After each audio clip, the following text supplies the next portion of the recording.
Saudara yang diberkati di dalam nama Tuhan Yesus Kristus, firman Tuhan yang mendapat kita tertulis dalam Ulangan pasal yang ke-16, ayatnya yang ke-13 sampai ayatnya yang ke-17. Ulangan 16, 13 sampai 17. Namun sebaiknya kita bersatu dulu di dalam doa. Kita berdoa. Bapa di dalam surga, terima kasih Tuhan Yesus buat dimensi waktu yang indah Engkau berikan bagi setiap kami. Engkau tahu Tuhan kerinduan kami mau dengar-dengaran akan firman. Maka berfirmanlah Engkau Tuhan Yesus, sebab kami siap untuk menerimanya. Amin. Saudara yang berkati dalam nama Tuhan Yesus Kristus, firman Tuhan seperti yang saya sebut tadi tertulis dalam Ulangan pasal yang ke-16, ayatnya yang ke-13 sampai ayatnya yang ke-17. Begini firman Tuhan. Hari Raya Pondok Daun haruslah kau rayakan 7 hari lamanya. Apabila engkau selesai mengumpulkan hasil tempat pengirikanmu dan tempat pemerasanmu, haruslah engkau bersukaria pada hari rayamu itu, engkau ini dan anakmu laki-laki serta anakmu perempuan, hambamu laki-laki dan hambamu perempuan, dan orang Lewi, orang asing, anak yatim, dan janda yang di dalam tempatmu. 7 hari lamanya harus engkau mengadakan perayaan bagi Tuhan Allahmu di tempat yang akan dipilih Tuhan. Sebab Tuhan Allahmu akan memberkati engkau dalam segala hasil tanahmu dan dalam segala usahamu, sehingga engkau dapat bersukaria dengan sungguh-sungguh. 3 kali setahun setiap orang laki-laki di antaramu harus menghadap hadirat Tuhan Allahmu ke tempat yang akan dipilihnya, yakni pada hari raya roti tidak beragi, pada hari raya 7 minggu, dan pada hari raya Pondok Daun. Janganlah ia menghadap hadirat Tuhan dengan tangan hampa, tetapi masing-masing dengan sekedar persembahan sesuai dengan berkat yang diberikan kepadamu oleh Tuhan Allahmu. Demikian firman Tuhan. Saudara yang diberkati dalam nama Tuhan Yesus Kristus, Shalom. Ya, ketemu lagi dengan saya Pendeta Novel. Saragi tentunya, masih Saragi. Tidak akan berubah ya. Saya senang sekali ketika firman Tuhan ini menyapa kita. Terus saya teringat dengan lagu Ku bawa kepadamu, ya Tuhan, persembahanku ini. Ku ingin engkau menerima korban syukurku melalui pujian.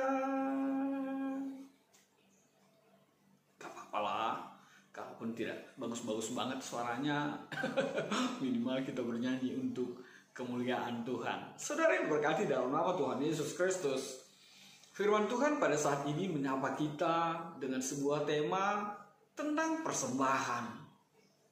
Bagaimana kita memberikan persembahan, bagaimana kita memberikan ke rumah Tuhan, memberikan kepada Tuhan apa yang ada pada kita. Bahkan firman Tuhan mengatakan, tetapi masing-masing, ayat yang ke-17, dengan sekedar persembahan sesuai dengan berkat yang diberikan kepadamu oleh Tuhan Allahmu. Memberikan kepada Tuhan sesuai dengan berkat yang ada padamu. Menarik sekali itu. Dan itu menjadi sebuah kekuatan yang luar biasa bagi kita ketika mungkin dulu atau sebelum saat ini pada masa-masa COVID-19 ini orang mulai marjur jali, orang mulai saling gimana gitu di medsos, perlu do galangan air, perlukah memberikan persembahan? Kita kan tidak ke gereja, kita di rumah saja, masa memberi persembahan, katanya seperti itu ya. Bapak Inang pemuda memberikan persembahan. Itu adalah pesan yang Tuhan sampaikan bahkan sejak zaman Israel. Bahkan sejak dahulu kala Tuhan berpesan bahwa kita harus memberikan persembahan. Sebab persembahan adalah ungkapan sebuah kekuatan kita untuk menyatakan bahwa kita manusia ini tahu berterima kasih. Lihatlah, firman Tuhan mengatakan pada kita, janganlah ia menghadap hadirat Tuhan dengan tangan hampa. Artinya apa? Tuhan juga selalu berpesan, bawalah persembahanmu kepada Tuhan. Jangan pernah dengan tangan hampa. Sebab ketika kita dengan tangan hampa tidak memberikan persembahan kepada Tuhan, sekali lagi tidak memberikan persembahan kepada Tuhan, bukan mau bicara tentang nominal, tapi membawa sebuah persembahan kepada Tuhan di dalam kehidupan kita, itu sama saja dengan pribadi yang tidak tahu berterima kasih, yang tidak tahu menghitung berkat Tuhan, yang tidak tahu memberikan segala sesuatu yang ada padanya untuk kemuliaan Tuhan. Sebab itu yang dinyatakan oleh kebenaran firman Tuhan pada saat ini. Jangan pernah dengan tangan hampa. Bawa persembahanmu. Bukan persoalan jumlah, tapi nilainya akan sebuah persembahan yang kita berikan kepada Tuhan di dalam kehidupan kita. Tapi jauh sebelum itu, firman Tuhan menyapa kita di ayat yang ke-13, hari raya Pondok Daun haruslah kau rayakan 7 hari lamanya. Kita tahu Bapak Inang bahwa bangsa Israel mengenal 3 hari raya.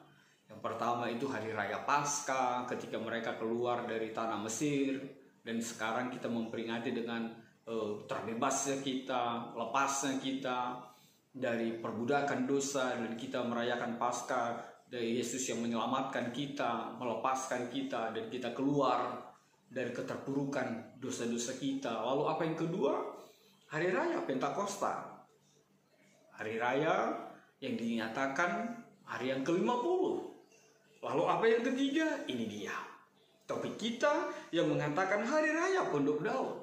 Hari raya Pondok Daun itu tidak lain adalah menjadi pesan yang telah dinyatakan oleh Allah kepada Musa dan harus dirayakan selalu dan selalu di dalam kehidupan bangsa Israel. Sebab apa? Di dalam hari raya Pondok Daun, mereka diingatkan kembali untuk mengenang kembali bagaimana mereka ketika berada di dalam perjalanan keluar dari tanah Mesir dan tinggal di dalam pondok-pondok daun. Artinya apa? Tuhan mau mengatakan, ingatlah bagaimana penyertaan Tuhan yang begitu luar biasa dalam kehidupanmu. Ingatlah bagaimana penyertaan Tuhan yang selalu mengiringi langkah-langkahmu. Bahkan Tuhan mengatakan di malam hari dengan tiang api, di siang hari dengan tiang awan. Mereka yang berpindah-pindah dari satu tempat ke tempat yang lain, tapi Tuhan tetap ada di dalam kehidupan mereka. Dan itu juga menjadi kekuatan setiap kita di dalam mempersembahkan apa yang ada pada kita kepada Tuhan. Itulah berkat Tuhan. Itulah bagaimana karya Tuhan di dalam kehidupanmu, yang memberkati, melindungi, memelihara, bahkan segala sesuatu di dalam kehidupanmu. Usahamu, tanahmu, pekerjaan tanganmu, buah pikiranmu, Tuhanlah yang memberkatinya. Dan Tuhanlah yang membuatnya menjadi di tengah-tengah kehidupan kita. Makanya ada sekali lagu itu. Berkat Tuhan mari hitunglah, kau niscaya kagum olehnya. Berkat Tuhan mari hitunglah, kau niscaya kagum akan kasih-Nya. Gitu teh. Intinya adalah menghitung berkat Tuhan dengan mengenang perbuatan Tuhan yang selama ini hadir di dalam kehidupan kita. Itu berarti kita mampu untuk berada di dalam sukacita penuh, bahwa memang sebenarnya segala sesuatunya itu hanya karena berkat Tuhan, itu hanya karena penyertaan Tuhan di dalam kehidupan kita. Lalu apa yang berikut yang dinyatakan di dalam kehidupan kita, di dalam penegasan hari raya Pondok Daun ini? Yang kedua yang mau dinyatakan, haruslah engkau bersukaria pada hari rayamu itu. Haruslah engkau bersukaria. Engkau ini anakmu laki-laki, anakmu perempuan, hambamu laki perempuan, orang Lewi, orang asing, anak yatim, dan janda yang ada di dalam tempatmu. Tuhan mau katakan bagi kita saat ini dan juga kemarin, bahkan nanti, biarlah hari raya itu dirayakan dengan penuh sukacita, Biarlah persembahanmu itu engkau berikan dengan sukacita, dengan kerelaan. Bukan karena paksaan, bukan karena sesuatu yang membuat engkau membuat sebuah aktualisasi diri. Tapi adalah ungkapan sukacita. Kita bersukacita memberi, kita bersukaria menyatakannya, mempersembahkannya. Kita memberikan dengan ketulusan, dan haruslah sekelilingmu di dalam sukacita penuh. Dan itu menjadi pesan buat kita pada saat ini. Haruslah engkau bersukaria. Makanya orang suka bilang saat ini, jangan lupa bahagia. Kita harus bersukacita. Dan jangan sukacita itu dan jangan sukaria itu hanya menjadi milikmu. Tapi orang-orang di sekitarmu pun harus merasakan sukacita yang sama. Jadi jangan sampai tuan rumah makan rendang, pengurupi, asisten rumah tangga makan tak makan. Kita makan enak, tapi orang-orang di sekitar kita, orang dekat kita, makan pun terancam. Tadi aku baca ada orang di dalam sebuah komen-komen gitu, komentar-komentar tentang sesuatu yang terjadi di tengah-tengah perjalanan bangsa ini. Lalu tiba-tiba ada yang menyelutuk, dia kirim nomor rekeningnya, dia bilang berapapun bantuan Bapak Ibu saya akan terima dengan ikhlas, bla bla bla bla bla gitu. Lalu komen orang di bawah, mati aja kok Pak, katanya gitu. Saya tersentak membacanya. Tapi apa yang mau dinyatakan sekali lagi, biarlah sukacita itu, biarlah setiap kita bersukaria. Dan sukacita itu milik semua orang, milik setiap pribadi yang berada di dalam kehidupan kita tanpa terkecuali. Dan 7 hari lamanya kita merayakannya. Itu pesan bagi orang Israel pada saat itu. Dan hal yang luar biasa dinyatakan di dalam kebenaran firman Tuhan ini, bahwa lebih lagi dari situasi itu, mempersembahkan itu adalah bagian dari persembahan dan penyembahan. Persembahan dan penyembahan. Sebab itu loh, adalah satu paket. Ketika kita memberikan, ketika kita menyerahkan, di sana adalah penyembahan. Maknanya apa? Maknanya tidak lain adalah apa yang kita berikan, apa yang kita persembahkan, biarlah itu wujud nyata akan pengenalan kita kepada yang kita sembah, kepada yang kita puji, kepada yang kita muliakan di dalam kehidupan kita.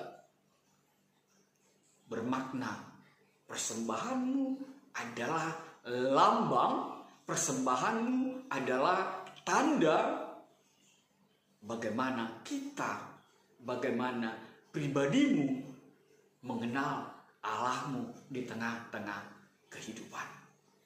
Kalau persembahanmu jelek, lecek, kumal, atau sisa-sisa, itulah imanmu memandang Tuhanmu. Tapi ketika kita memberikan persembahan yang terbaik, ketika kita memberikan yang begitu luar biasa menurut ukuran kita, menurut iman kita, maka demikian juga lah kita memandang siapa Tuhan itu di dalam kehidupan kita. Maka Tuhan mengatakan sekali lagi, berikanlah persembahan yang terbaik. Dan kalau kita mengaitkan di dalam Rom 12 ayat yang pertama itu, persembahkanlah tubuhmu, persembahkanlah hidupmu sebagai persembahan yang kudus, yang hidup, yang berkenan bagi Allah di dalam kehidupanmu. Artinya apa? Seluruh kehidupan kita, seluruh persembahan kita di dalam tingkah laku, di dalam perbuatan, di dalam pikiran kita, biarlah itu menjadi persembahan kepada Tuhan. Apapun yang kita lakukan, maka firman Tuhan mengatakan, maka lakukanlah segala sesuatu seperti untuk Tuhan dan bukan kepada manusia. Maka apapun yang kita lakukan, itulah persembahan bagi Tuhan. Dan di sanalah Tuhan dimuliakan, dipuji di dalam kehidupan kita. Lalu apa yang terakhir? Yang terakhir adalah orang yang mau memberikan persembahan, orang yang mau menghantarkan manggalang bagi bahasa Simalungun adalah pribadi yang tahu berterima kasih. Dan memang kalau orang tidak tahu berterima kasih, kalau orang tidak tahu untuk mengungkapkan rasa bagaimana Tuhan menyertai di dalam kehidupannya, dia pasti jauh dari berkat Tuhan.